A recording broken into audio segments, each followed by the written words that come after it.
Dear students, welcome to back my YouTube channel. कल हम लोगों ने हाइड्रोकार्बन पढ़ा था। कल हम लोगों ने हाइड्रोकार्बन पढ़ा था। आज हम इसको थोड़ा सा कंटिन्यू करते हैं। हाइड्रोकार्बन का नोमेनक्लेचर बहुत ज़रूरी है, नामकरण बहुत ज़रूरी है।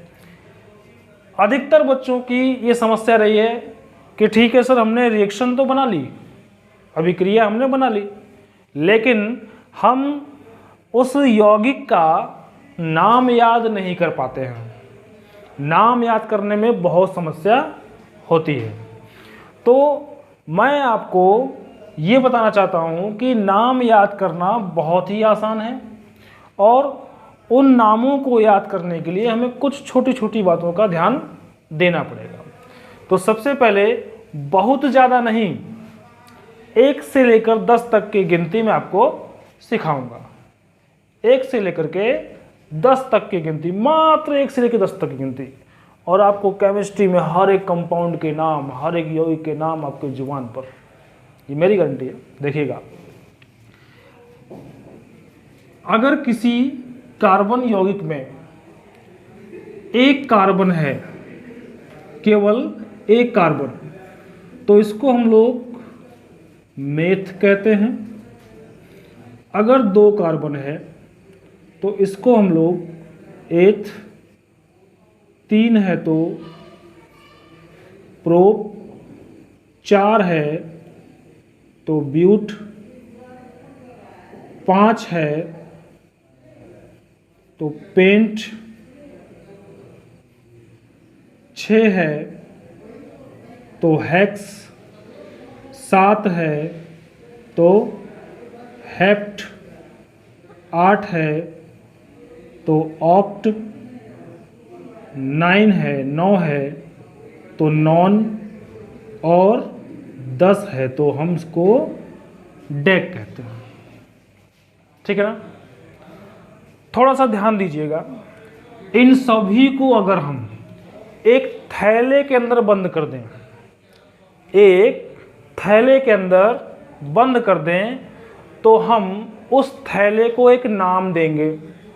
उस थैले को एक नाम देंगे। उस थैले का नाम है एल्क। क्या नाम है उसका? ALK, elk. थैले का नाम है एल्क। उस थैले में ये 4 नंबर पड़े हुए हैं, 10 नंबर पड़े हुए हैं। इन 10 नंबर के अलग अलग नाम हैं।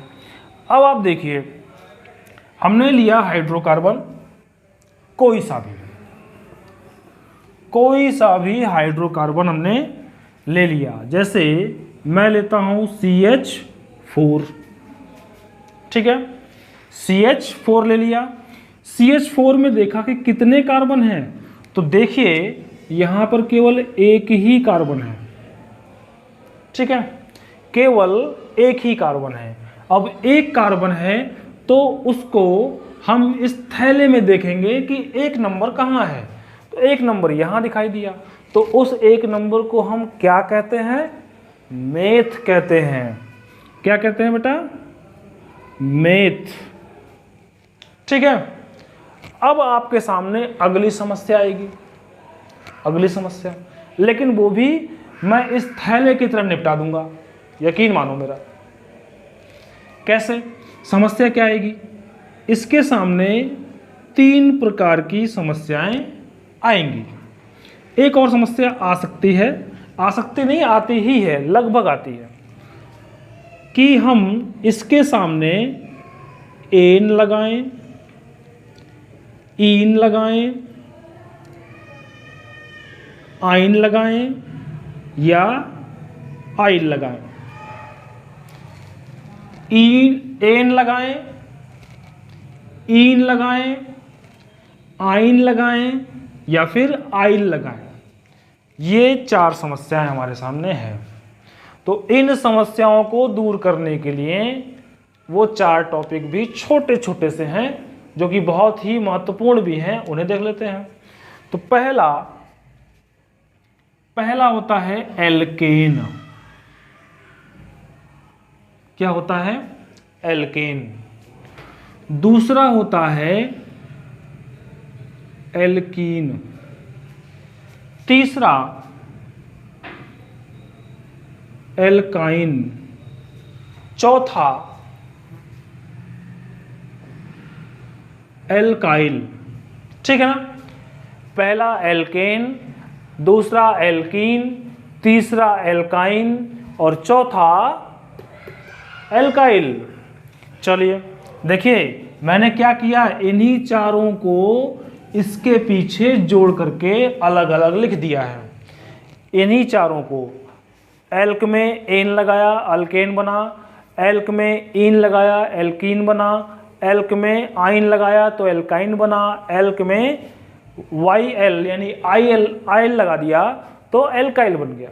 ठीक है ना? क्लियर? अब हम आगे देखते हैं कुछ पहचान।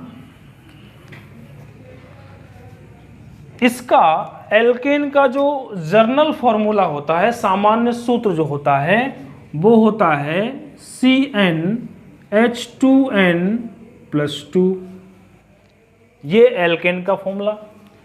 यहां पर CnH2n एल्कीन का फॉर्मूला, यहां CnH2n-2 एल्काइन का फॉर्मूला, इधर CnH2n+1 और साथ में एक सिंगल बॉन्ड, एकल बंध।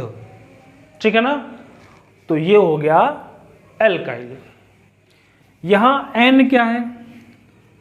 जहां N number of carbon atom है, कार्बन परमाणुओं की संख्या है। चलिए हम N का कुछ मान लेते हैं, मतलब कुछ वैल्यूज लेते हैं, 1 2 3 4 5 6 ऐसे ही बहुत सारे। एक चीज और देख लीजिए, थोड़ा सा मिस हो गया। इसमें कार्बन और कार्बन के बीच केवल और केवल सिंगल बॉन्ड रहेगा।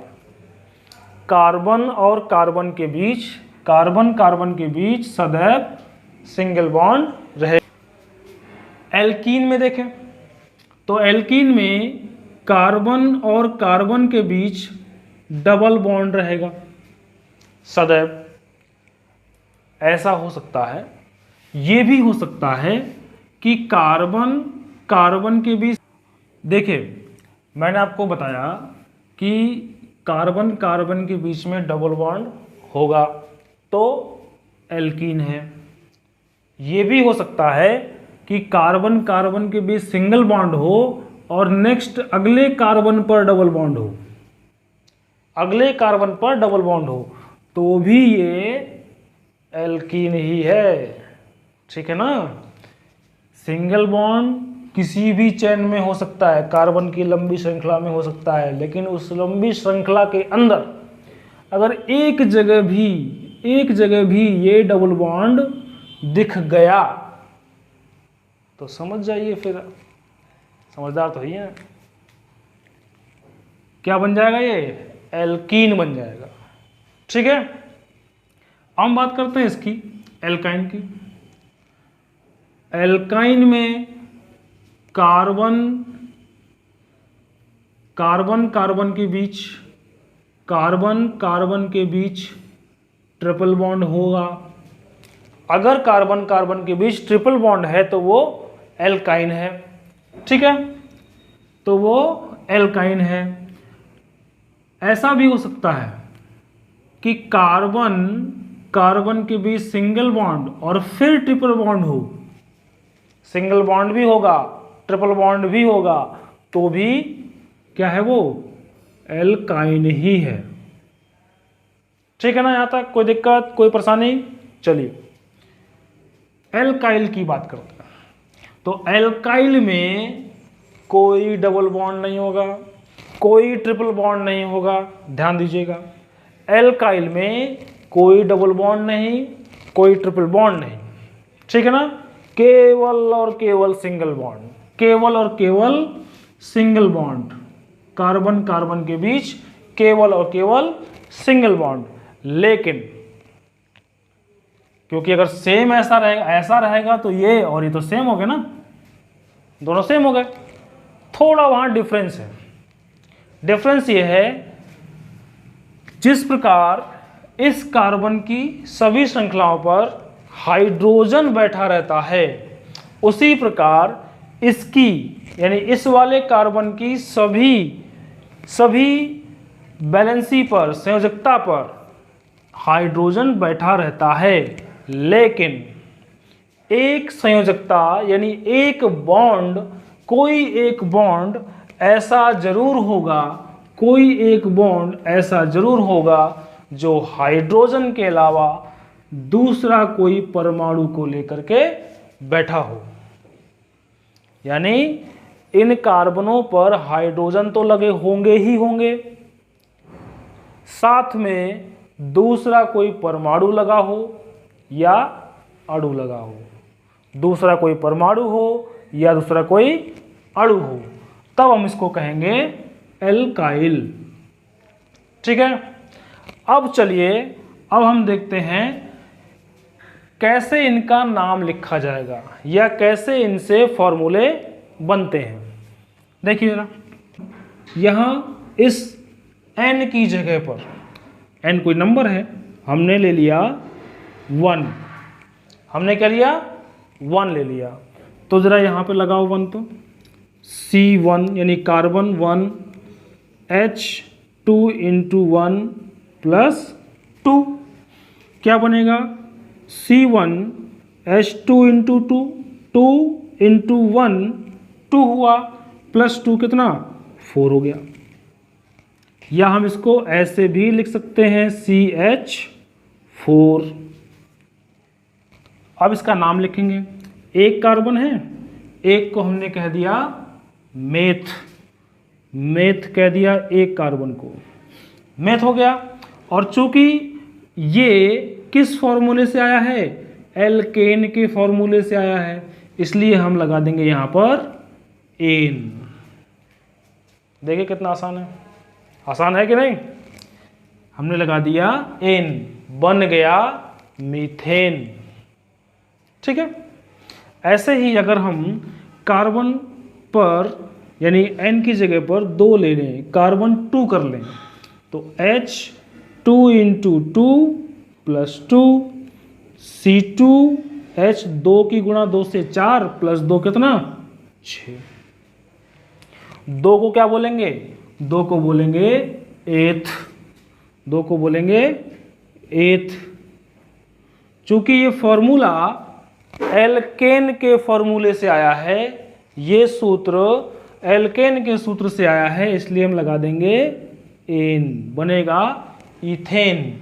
ऐसे ही 3 लेंगे, ऐसे ही 3 लेंगे तो क्या बनेगा, 3 लेने में बनेगा प्रोपेन, 4 लेंगे तो बनेगा ब्यूटेन, 5 लेंगे pentane, 6 hexane, heptane, octane, nonane और डेकेन। है ना आसान, कोई भी दिक्कत नहीं है। बहुत ही आराम से, इत्मीनान से इस वीडियो को आप देखिए, एक बार देखिए, 2 बार देखिए, लेकिन तीसरी बार की जरूरत तो नहीं पड़ेगी। ठीक है ना। चलिए अब हम बात करते हैं इस वाले की, एल्कीन की। एल्कीन में थोड़ी सी शर्त है।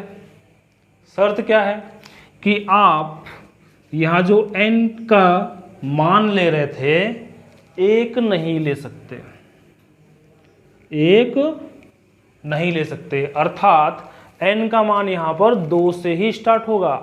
कितने स्टार्ट होगा, 2 से, तो N बराबर हम 2 लेंगे। और ये भी बताएं आपको कि 2 क्यों ले रहे हैं। 2 लेने का मतलब कि कार्बन होने चाहिए 2, तभी तो 2 कार्बन के बीच में डबल बॉन्ड आएगा, वरना तो नहीं आएगा, है ना। 1 लेंगे, 1 कार्बन वाला बनेगा, और 1 कार्बन में डबल बॉन्ड नहीं लगा पाएंगे आप। चलिए C2H2 इंटू 2, क्या बना C2H4। अब यहाँ पर कार्बन है 2, 2 को कहते हैं एथ, लगा देंगे इन, बनेगा एथीन। क्या बनेगा, एथीन बन जाएगा। इसी प्रकार 3 कार्बन ले लें, n का मान मतलब हम 3 ले लें, तो C3H2 इंटू 3 यानी C3H6 बनेगा। तो इसको हम कह देंगे कि ये हो जाएगा प्रोपीन, क्योंकि 3 कार्बन है, 3 को बोलते हैं प्रोप, प्रोप में लगाएंगे इन तो बनेगा प्रोपीन। ठीक है। इसी प्रकार आप 4 लगाएंगे तो ब्यूटीन बनेगा, 5 लगाएंगे पेंटीन बनेगा, 6 पर हेक्सीन, और सब में इन लगाएंगे और इनको आसानी से हम सीख लेंगे। बचा ये वाला, इसमें भी वही शर्त है कि n का मान 2 से स्टार्ट करना पड़ेगा। तो बनेगा C2H2 इंटू 2 माइनस 2, ठीक है ना। C2 2 की गुणा 2 से 4 माइनस 2 कितना 2, 2 कार्बन है, 2 को बोलते हैं एथ, और लगा देंगे YNE इथाइन, ये हो गया आपका इथाइन। ठीक है। ऐसे ही 3 लगाएंगे तो प्रोपाइन हो जाएगा, 4 लगाएंगे तो ब्यूटाइन हो जाएगा, और इसी प्रकार हम इसमें भी करेंगे। उससे पहले हम लोग थोड़ा देखेंगे क्या वास्तव में इनमें सिंगल बॉन्ड आ रहा है कि नहीं, क्या वास्तव में इसमें डबल बॉन्ड आ रहा है कि नहीं, क्या वास्तव में इसमें ट्रिपल बॉन्ड आ रहा है कि नहीं। चलिए, जैसे कि कल की वीडियो में मैंने आपको बताया था कि कार्बन की जो वैलेंसी होती है वो कितनी होती है, 4 होती है। कार्बन की वैलेंसी 4 होती है, जिसको हम 4 सिंगल बॉन्ड के द्वारा दिखाते हैं। ठीक है। कार्बन की वैलेंसी कितनी होती है, 4, जिसको हम कार्बन के चारों ओर सिंगल बॉन्ड लगा करके दिखाते हैं। तो चेक करते हैं। चलिए, इसमें इस वाले में 1 कार्बन है, 1 कार्बन हो गया, 4 H लगा दिए, 4 बैलेंसिस की दिखा दी मैंने। कितने H हैं, 4 H हैं, चारों H अलग अलग बैलेंसी पर हमने संयोजकताओं पर लगा दिया। ठीक है। इसी प्रकार हम अगर इसको देखें, कितने कार्बन, यहाँ 2 कार्बन, तो कार्बन सिंगल बॉन्ड कार्बन। मैंने आपको बताया था अगर 1 से अधिक कार्बन है तो कुछ नहीं करना है, पहले दोनों कार्बन लिखिए, दोनों कार्बन के बीच में कम से कम 1 सिंगल बॉन्ड लगाइए। लगा लिया। अब उसके बाद इसकी चारों बैलेंसी दिखा दीजिए। ठीक है। दिखाने के बाद कितने H हैं, यहाँ 6 H हैं, अलग अलग बांट दीजिए, आधा आधा, आधा इसको दे दीजिए, आधा इसको दे दीजिए, 6 H हो गया। कार्बन कार्बन के बीच में सिंगल बॉन्ड रह गया, चेक कर लो भाई, कार्बन की बैलेंसी होती है 4, तो 1 2 3 4, 1 2 3 4, है ना। कार्बन कार्बन के बीच में सिंगल बॉन्ड। इसी प्रकार इसको चेक कर लो, कितने कार्बन है यहाँ, 2 कार्बन, 1 कार्बन, 2 कार्बन, कम से कम 1 सिंगल बॉन्ड तो लगा ही लेते हैं। लगा लिया। लगाने के बाद कितने H हैं, 4 H, बराबर बराबर बांट देंगे, 2 H इधर और 2 H इधर। अब तो कोई H नहीं है, अब कोई भी H नहीं है, लेकिन कार्बन की बैलेंसी देखिए पूरी नहीं है, 1 2 3, 1 2 3, 4 पूरी करनी है, तो आपको बॉन्ड यहाँ लगाना पड़ेगा। अब देखिए कार्बन और कार्बन के बीच में डबल बॉन्ड आ गया ना, तो ये हो गया हमारा एल्कीन है। इसी प्रकार यहाँ पर देखिए 2 कार्बन, दोनों के बीच में हमने कम से कम 1 सिंगल बॉन्ड लगा लिया। लगाने के बाद जितने H हैं बराबर बराबर बांट दिया। अब तो H है नहीं हमारे पास, हाइड्रोजन है नहीं, कहाँ से लाओगे? तो कुछ नहीं करना है। अब इसकी कितनी वैलेंसी कम रह गई? एक और एक 2 है इधर, एक और एक 2 है इधर, तो 2 बॉन्ड और यहाँ लगा दो, हो गया ट्रिपल बॉन्ड। ठीक है, और इस प्रकार से हमने देखा कि कार्बन और कार्बन के बीच में ट्रिपल बॉन्ड है। अगर ट्रिपल बॉन्ड है तो ये कहलाएगा एल्काइन। ठीक है, बाकी एल्काइल के बारे में हम अगली वीडियो में बताएंगे। उम्मीद करता हूँ कि आपको ये वीडियो बहुत अच्छी लगी होगी और इस तरीके से आपने एल्केन, एल्कीन, एल्काइन में अंतर पता कर लिया। बच गया एल्काइल, इसको हम अपने नेक्स्ट वीडियो में देखेंगे। ठीक है, धन्यवाद।